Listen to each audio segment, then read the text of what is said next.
যদি হালাল বাপের সন্তান হয়ে থাকেন মনিরুল ভাই, আপনি একবার জাতির সামনে ওই 2 নম্বর টিকাটি পড়ুন এবং মানে বলুন। জাহিদুল বুখারী, আপনি বললেন যে মৌলানা মনিরুল ইসলাম সাহেব যে আপত্তিটা করেছে এখানে 2টা টিকা লেখা আছে। আচ্ছা জাহিদুল বুখারী, আপনি জনসাধারণকে কি জানালেন যে এখানে যে টিকাটা লেখা আছে 2 নম্বর 1 নম্বর টিকা, এই টিকাটা কার লেখা? আসুন, এই কিতাবের শুরুতেই উল্লেখ করা রয়েছে যে তাকওয়াতুল ঈমান, আসল লেখক হচ্ছে শাহ ইসমাইল দেহলভী এবং তার তাহকিক করেছে মাওলানা আতাউল্লাহ হানিফ। আপনার মোকাদ্দমা লিখেছেন ভূমিকা মাওলানা গোলাম রাসুল মেহের। তো এখানে টিকাটা কি শাহ ইসমাইল দেহলভীর? না, এই টিকাটা হচ্ছে মাওলানা আতাউল্লাহ হানিফের। তাকে বাঁচাতে গিয়ে সে ইবারতে খিয়ানাত করেছে। তো এবারাতে খিয়ানত করেছে, এবারাতে খিয়ানত করার পর কেউ যদি সাব্যস্ত করে সেটা কি গ্রহণযোগ্য হবে? খিয়ানত কে করছে এটা আপনাকে বলার প্রয়োজন নেই, জাতি কমেন্টের মাধ্যমে জানিয়ে দেবে। চলুন আসল তথ্য জানি। তাকবিয়াতুল ঈমান, দারুল উলুম, মুম্বাই থেকে ছাপানো, পৃষ্ঠা নম্বর 88। একই কথা বলা রয়েছে তাকবিয়াতুল ঈমান, মাকতাবাতুল ফাহিম, ইউপি মৌনাতগঞ্জ থেকে ছাপানো, পৃষ্ঠা নম্বর 126। কি বলা রয়েছে চলুন দেখে নিই। यानी एक ना एक दिन मैं भी फौत होकर आगोश लाहद में जा सोऊंगा, অর্থাৎ আমিও একদিন মরার পরে কবরের মাটিতে গিয়ে ঘুমাবো। হ্যাঁ, তাকবিয়াতুল ঈমান, দারুল উলুম, মুম্বাই থেকে এটিও ছাপানো, 100 নম্বর পৃষ্ঠা। আল মাকতাবাতুস সালেফিয়া থেকে ছাপানো, 93 নম্বর পৃষ্ঠা। কি বলা আছে চলুন দেখে নিই। यानी मैं भी एक दिन मरकर मिट्टी में मिलने वाला हूँ, অর্থাৎ আমিও একদিন মৃত্যুবরণ করার পর কবরের মাটির সাথে সাক্ষাৎ করব, অর্থাৎ আমি মরার পরে কবরের মাটিতে আশ্রয় নেব। জি হ্যাঁ, এবার চলুন তাকবিয়াতুল ঈমান, উর্দু থেকে আরবি করা হয়েছে। কে করেছেন? আল্লামা আবুল হাসান আলী আল হোসেইনি আন-নাদবি। উনি সহযোগিতা নিয়েছেন সৈয়দ আব্দুল মাজিদের কাছ থেকে। কোথা থেকে ছাপানো হয়েছে? দ্য রূহুল কালাম, দামেস্ক থেকে, পৃষ্ঠা নাম্বার 167। কি বলা রয়েছে?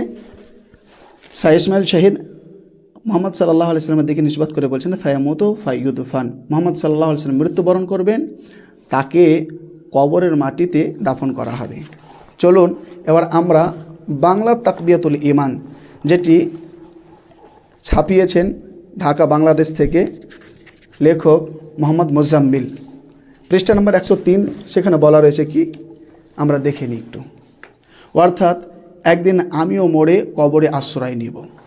চলুন এবার খেয়ানত কে করছে সেটা প্রমাণ করা হোক। এটা হচ্ছে ফিরুজুল লুগাত। ওই যে হুজুর সাহেব বললেন না যে মেয়ে ভি একদিন মারকার মিট্টি মে মিলনে ওয়ালা হুঁ, অর্থাৎ মিলনা এর অর্থটা কি? মিলনে এর মাসদার হচ্ছে মিলনা। তো মিলনার একটাই অর্থ রয়েছে মিশে যাওয়া, এর কোনো কি আর অর্থ নেই? জি, চলুন আমরা দেখে নিই। ফিরোজুল লুগাত 1347 নম্বর পৃষ্ঠা।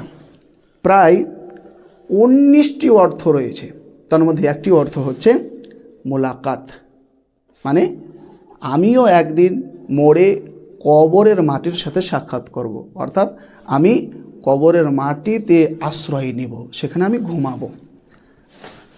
চলুন ফারহাঙ্গে জাদিদ, পৃষ্ঠা নাম্বার 778, একেবারে শেষের লাইনে দেখুন কি বলা রয়েছে। মিলনার মানে হচ্ছে মিলিত হওয়া, মিশে যাওয়া নয়। মিশে যাওয়া আলাদা জিনিস আর মিলিত হওয়া আলাদা জিনিস। রাসূলুল্লাহ সাল্লাল্লাহু আলাইহি ওয়াসাল্লাম মরার পরে কবরের মাটির সাথে মিলিত হবেন, মিশে যাবেন না। হ্যাঁ, ওই জন্যে টিকার কেন প্রয়োজন হয় জানেন? টিকার এই জন্যে প্রয়োজন হয় যে কোনো কিছুর আরও লিখতে বাকি ছিল, তো জায়গা শর্ট, ওই জন্য নিচে দিয়ে দিলাম। অথবা আরও বিস্তারিত দেখার জন্যে টিকার প্রয়োজন হয়, অথবা রেফারেন্স দেওয়ার জন্য টিকার প্রয়োজন হয়। টিকা মানে তাবিল এমনটি নয়। আর তাবিল কে করছে? আপনি বাতিল তাবিল করছেন। চলুন, একটি শব্দের অনেক অর্থ রয়েছে, তার মধ্যে আপনি খেয়ানতি অর্থ নিচ্ছেন, যেটি শরীয়তে জায়েজ নয়। যেমনটিভাবে হিন্দুরা খেয়ানতি অর্থ নেয়। মুহাম্মদ সাল্লাল্লাহু আলাইহি সাল্লাম সম্পর্কে ভবিষ্য পুরাণে রয়েছে মৃচ্চ শব্দটি ব্যবহৃত।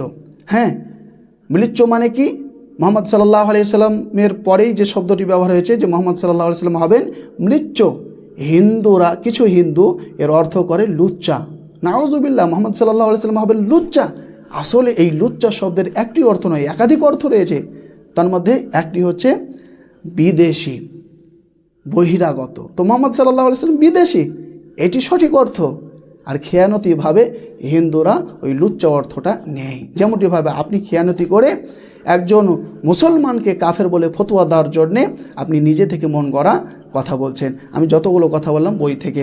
আহলুল হাদিসদের একটি আকিদাকে, এই যে আকিদার বই দেখেন অনেক রয়েছে, প্রায় 40 খানা রয়েছে, তার মধ্যে আমি কয়েকটি এখানে রেখেছি।